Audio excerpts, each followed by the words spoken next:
Hi, I am Myles Craig. This is Biff's Coffee. I am doing a little bit of dishes because that is part of what it means to be a human being, is doing chores, even when you don't really want to. We're going to be heading out to visit the in-laws, and somebody's got to get this stuff done. And since my wife is already with them, looks like it's going to be me. Oh well, that's how it goes. So, what I want to talk to you all about today is something that I think is one of the most important things that we as Christians today never talk about, but that was super important historically for Christians all around the Christian world for at least the first 2 millennia, if not just always. And that is the importance of the Lord's Prayer, or the Our Father. Different traditions call it one of those 2 names. One second. So, we don't usually talk about it because it's something that is kind of just assumed that people have a good understanding of. Now, maybe I'm saying stuff in this video that is all stuff you've already heard before, but it's stuff that I hadn't really considered much until very recently. So, let's start with, for people who have no idea, what is the Lord's Prayer, or what is the Our Father? So, this prayer appears in a couple of different forms, a couple of different times in the Scriptures, but it's in response to the disciples asking Jesus, teach us how to pray. And he does this both out of the context of them asking this question and also in sermons. Well, he does this in sermons and also does this in a completely different context, right? And what it is, and let's go ahead and I'll just recite it. I would imagine you know it as well. It is, Our Father, who art in heaven, hallowed be thy name.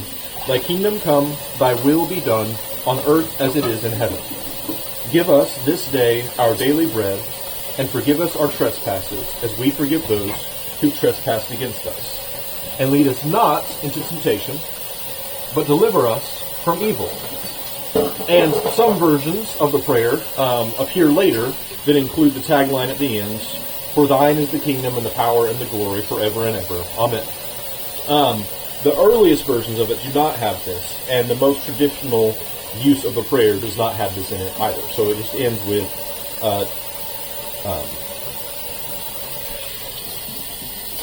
lead us not into temptation, but deliver us from evil. Alright? So, that's the prayer. And there's several things about it that are really important. So the first is that it's addressed to the Father. So Jesus is giving his disciples a way to pray directly to God the Father. Now, it was not unheard of in the ancient world, in the Jewish world, to pray directly to God. That was nothing new, right? But praying directly to the Father in this way is special because this signifies a way in which, despite the fact that the people of Israel, the ancient church as it were, had always had a relationship with God, that this is now becoming more intimate. It is not just a relationship between a subject and their Lord, although it certainly still is that. It's also a prayer of a child to that child's father. Now, if Jesus is not only giving this prayer, but also in the act of giving it, praying this prayer himself, he is praying a prayer that is completely and fully united to the will of God. In other words, this is a prayer that does achieve fulfillment. So because it's a prayer that achieves what is being prayed for, I could say, God, help the Lakers win today, or something like that. And maybe God will permit that. Maybe he won't. That there is little to suggest that that prayer would be united to the will of God in some profound way. Now, if it's, God, please help these players to stay safe and to pursue virtue, there may be ways in which God may fulfill that, but also just realistically speaking, that's not a prayer that would be all that significant, all that important. It wouldn't be something that demonstrates anything about the will of God. It would just be something about my will, about something that I want to have happen, right? So this being a prayer that is fully and totally united to the will of God is a guarantee that God, who enacts his perfect will in our world, is going to fulfill day by day, year by year, as time goes on. Why that's important is because now we have an idea, based off of this, of the way in which God operates in our world. So, just in the same way that, if someone right now asked me to go to a ball game with them, I might say, no, I'm doing the dishes. But if somebody said, hey, I would really like you to be doing the dishes right now, well, good deal. That's exactly what's going to go down, because that is exactly what I am interacting with. That's the will that I am enacting. So you showing assent to that, showing support of that, is uniting you to me in purpose. But it is not like I am now being told something brand new, and it's like, well, maybe I'll do it, maybe I won't. It's like, yeah, of course I'll do that. That sounds perfect. So this is something that is united to the will of God. So God will be doing this thing, right? Why that matters is that we live in a world where many people do not do the will of God, both within those who profess his name and outside of that amount of people, right? And so you have some people who will claim to be doing the will of God or claiming to follow God, and others who just absolutely don't. And in both camps, you'll find people who are not doing the will of God. But within the context of the Christian world, you will also find those who, in an imperfect way, because we are not going to do so perfectly, they do attempt to do the will of God. Now, regardless, God's will is going to be done. That's part of what the prayer is asking for, and that's part of what God does anyway. That's what he's always done. So why does all this matter? Well, this matters because the Our Father can serve as a litmus test of whether or not the will of God is being done in a certain place. Right? We know that God will be doing his will, and we know, and I'll get into this, we know based off of the prayer that God will be doing so in a specific place, in a specific way. Now, that doesn't mean that he's not doing it everywhere. He is doing it everywhere, right? But it will become more manifest in certain places than others, because that's the way in which the natural world works. So it can serve as a litmus test, right? So we can go, Our Father. So that's a start. Our Father who art in heaven. So the one being addressed to, right? Well, part of the way that you know that you're dealing with a community that is living out the gospel, that is attempting to interact with the will of God in a substantial way, is that they address him as Father. They see him as Father. They don't only see him as some kind of king or tyrant or master.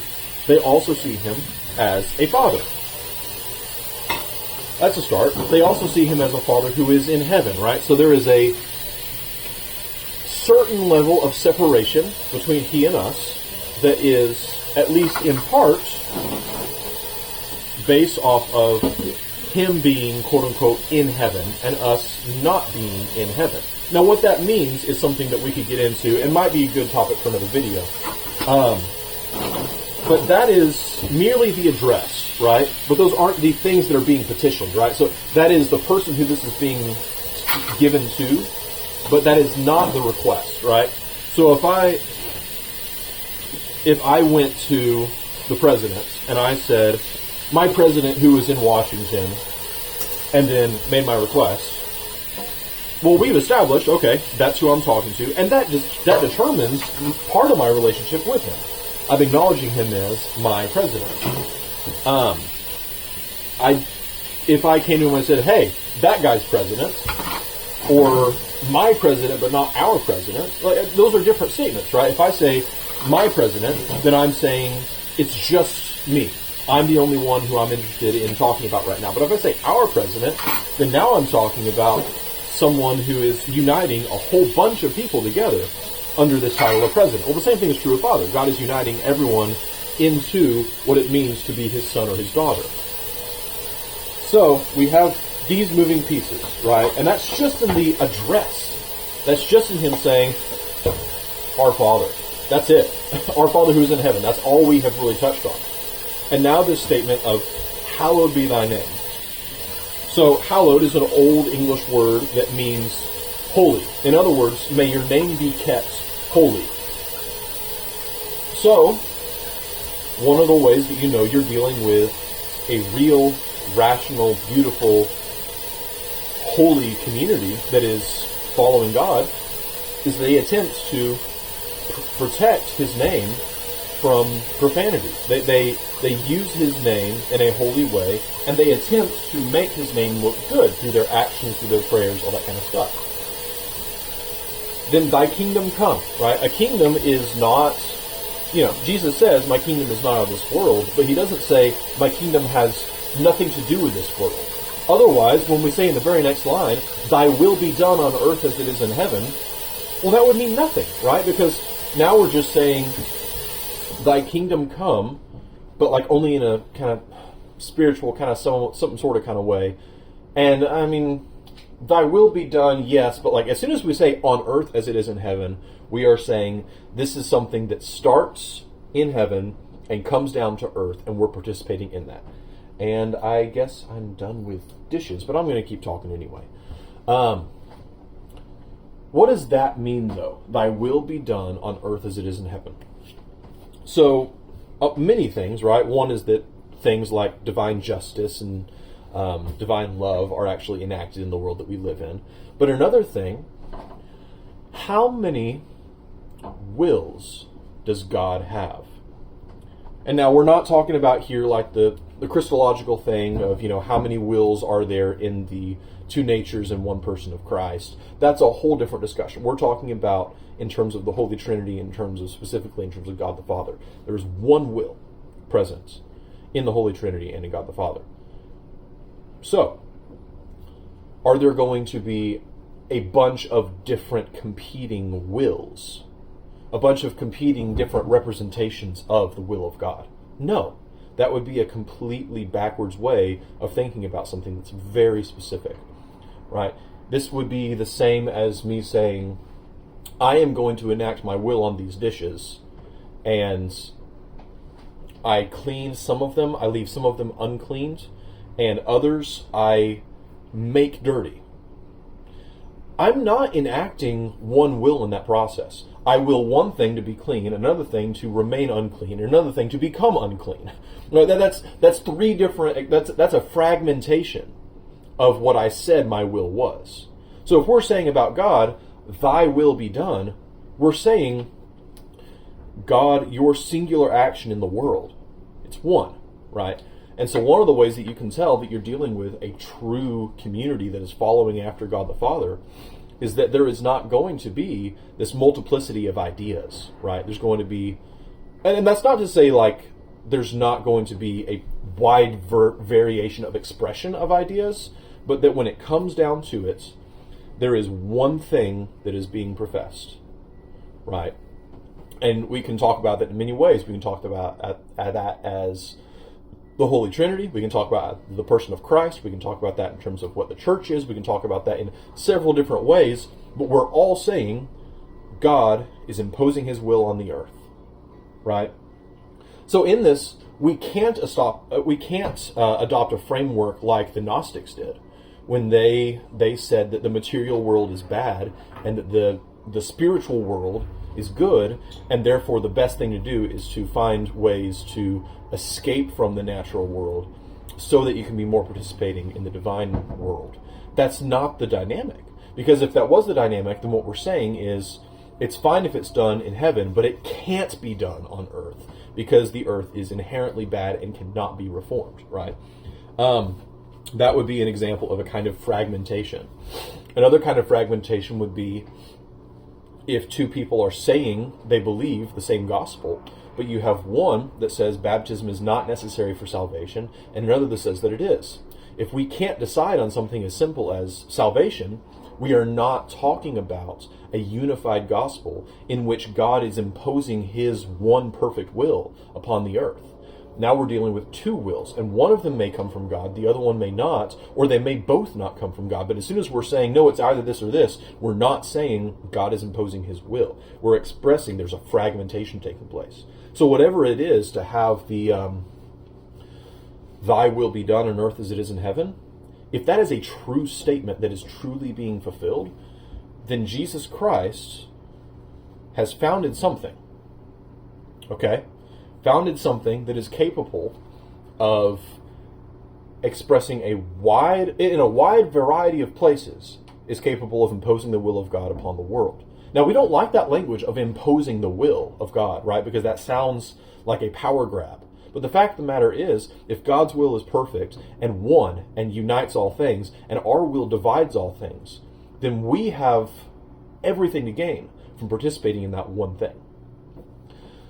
So that's just, our Father who art in heaven, hallowed be thy name, thy kingdom come, thy will be done on earth as it is in heaven. And we've already established there has to be some kind of earthly unifying principle. There has to be, in order for the will of God to have been made manifest. So there will be one of these communities. Now, when I say community, I don't mean like a little reservation out in the middle of Nebraska that, they all meet in church one Sunday and they all kind of do their thing. Or, I'm not talking about some occult movement or something like that. That this thing will be one. And that you'll be able to tell when people are walking away from it and when people are walking towards it. When people are within its bounds and when people are not within its bounds. There's not going to be this dynamic of, they can just go to the community across the street because there's one community. There's not, this part of the community is in communion with the rest of it, but is not in communion with that part of it over there. And that part's not in communion with it, but everything else is in communion because it's all one community. But, there's this inherent break. But it's kind of not really a break, but it really kind of is a break kind of thing, right?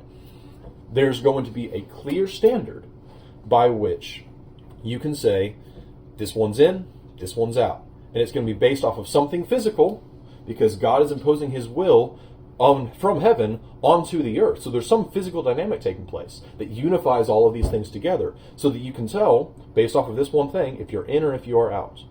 Now you also have this dynamic of, we go on and we say, give us this day our daily bread.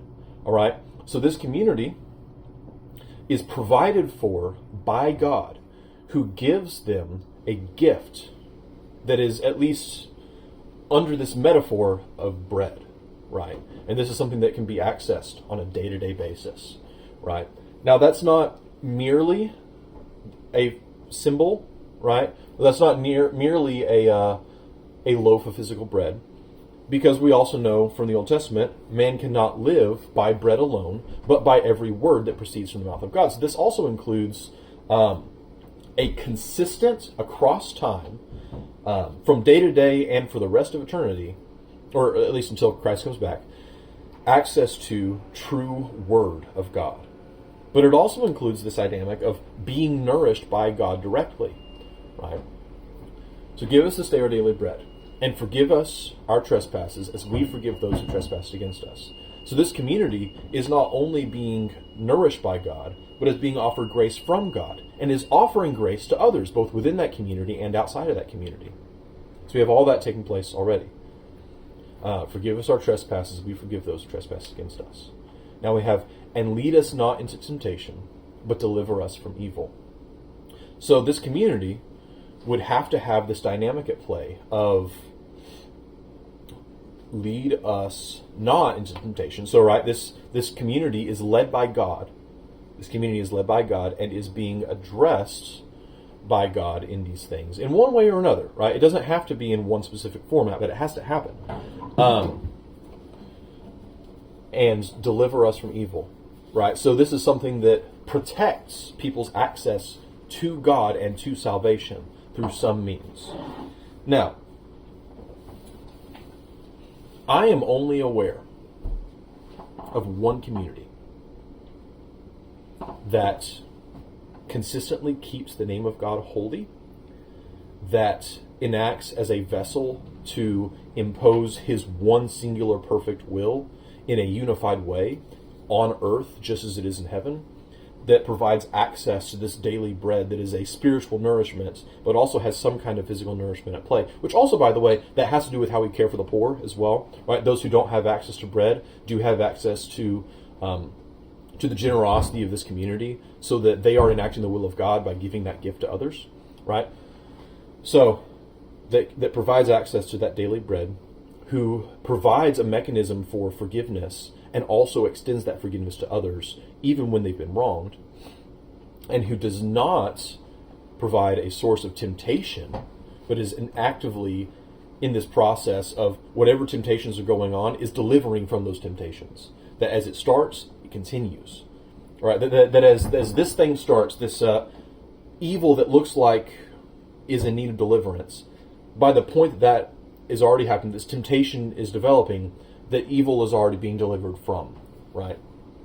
All of these pieces, I'm only aware of one community that when you study history, when you look at scripture, when you look at the modern world today, that has consistently done this.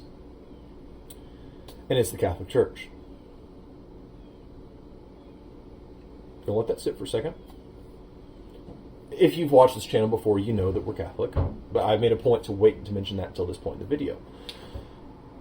If you've got, there are plenty of communities that say, "Our Father who art in heaven, hallowed be thy name," and attribute themselves to God's fathership, who give themselves over to that, who attempt to live in such a way as to keep the name of God holy. That's not yet enough to say, okay, this community is actually living out what the Our Father is asking. This is not a place where we can't determine just based off of that whether or not the presence of God is continuing in this fatherly way with this community. Then we have to ask the question, thy kingdom come. Okay. You could say, well, the Eastern Orthodox had the Bishop of Constantinople, or not the bishop, the Emperor of Constantinople and the Patriarch of Constantinople that served as this place that kingdomship flourished. Okay, but that's not here anymore, right? And not only that, but when we talk about this idea of thy will be done on earth as it is in heaven as this thing that means unity, well, you have dynamics today such as Constantinople and Moscow saying they're in communion with the rest of the church, but not being in communion with each other, and calling each other schismatics, while everybody else is just like, yeah, we're just going to do our thing, and yeah, y'all can come, but they will not accept each other, right? Or in a Protestant context, or in other non-Catholic contexts as a whole, you have this dynamic of, well, we preach the gospel here, and for us that means, and this is true of mainline Protestantism as well, not just the evangelical, subsets that have developed in the last, roughly century and a half. You have this dynamic of, well, we all preach basically the same thing, so we're united, right? And so you can say, well, thy will be done on earth as it is in heaven because we're united. But then there's something like, well, what does it mean to be saved, right? Because this dynamic here of deliver us from evil, that means salvation. So when you have something like, well, we preach this over here where you do have to be baptized in order to be saved. You see that in Lutheran contexts, you see that in Calvinist contexts, you see that in many contexts. But then you have Baptists, non-denominationals, who say, no, you don't have to be baptized to be saved. Certain, not mainline Methodist communities, but movements like the Holiness movement that came out of the Methodists and things like that, that they don't really teach baptism is a necessary step in one's salvific journey. You do have, on the other hand, groups that will say you have to be baptized in order to be saved. Like I said, the Lutherans or the Presbyterians, the Calvinists, or Church of Christ is another example of this that does this dynamic as well. Well, who's right? That's an important question that you can't get wrong. And if you're going to say that we're all, at least the mainline groups say, we're all basically united because we preach the same gospel, but some say baptism is necessary and some don't, or something like that, right? And there's other issues as well, right? Like the necessity of belief and faith alone. Well, the Anglican Communion has a different understanding of what that means than the Lutheran community does. And if you talk to the If you talk to Baptists, or if you talk to, I mean, even mainline Baptists, I'm not just talking about like your local Baptist church. I'm talking about like Baptist organizations. But I'm also talking about that, right? You have that dynamic, and they can't agree. And then you go to a step below, and you have this general movement of evangelicalism. It has no center of unity. There's a lot of things that are common, but you can't say there's one gospel being taught, because there's several different ways in which it can be communicated that do contradict one another, such as this issue of, Church of Christ has a pretty strong evangelical component to its teachings and does have the same kind of structure as these other churches that we call evangelical, like Calvary Chapel, or just like non-denominationals in general. But they say baptism is necessary for salvation. Other groups say no, it's not. And in some Church of Christ contexts, you will even have the statement that unless you're Church of Christ, you can't be saved. Well, and other groups certainly don't say that. You have these dynamics at play too. Again, we're just getting down to the level of thy kingdom come, thy will be done on earth as it is in heaven. And we're already seeing that no other group is doing this. No other group has a center of unity from which you can say, this person's preaching a false gospel, this person's preaching a true gospel, this is a true statement, this is a false statement. You don't have that. And then we have, give us this day our daily bread. Well, if you don't have that, you can't say that you're receiving this spiritual nourishment, and you certainly can't say that you're receiving the Word of God in some kind of concrete way. You can say like, well, we have access to it, because we have the Scriptures. Okay, fair enough, but that's a thing that needs to be interpreted, that takes a long time to figure out how to interpret certain passages that are extremely important, which is part of why we have this dynamic where some people think baptism, for instance, is necessary for salvation, and others say it's not. You have these different things all over the board that keep this principle of unity from actually being there. Catholic context, and the same thing is true, like I mentioned, Orthodox, where you do have a unified structure, but then some people say that Moscow is out. Some people say that Constantinople is out, but other people say no, it's not. And that's the end of the discussion. No one can say, here's a standard by which we can say this is true, this is false. Historically, that was the emperor of Constantinople. He's gone. He hasn't been there in generations. And, sucks, but that's just kind of the rub of the things, right? That's just where we're at. So the only other option there is the community that is united under the Bishop of Rome. That the Bishop of Rome has been this principle of unity throughout church history. You can see it from the first century to today, where if you're not united to the successor of Peter, you're out. That's just historically what was believed for the entire history of the church. And then you see breakoffs happen, such as the Eastern Orthodox or the Ethiopian Orthodox or stuff like that, the Assyrian Church of the East, or the Protestant Reformation, right? That breaks away from that, but Rome continues to say, be united to me or you're out. Now, we can get into discussions of what that means practically, but let's start by saying this is the standard, right? And then you have the question of, well, what does it mean, like the daily bread thing, right? Well, that is the Eucharist, right? But that's also the preaching, right? So we have this idea of word, the preaching, and sacrament, right? And then we also have this of forgive us our trespasses as we forgive those who trespass against us. The church has means by which she offers forgiveness from God, and also is constantly trying to encourage others to convert, trying to convince others this is important, to be united to the will of God, to be delivered from evil, to be forgiven, and we want to offer that to you, right?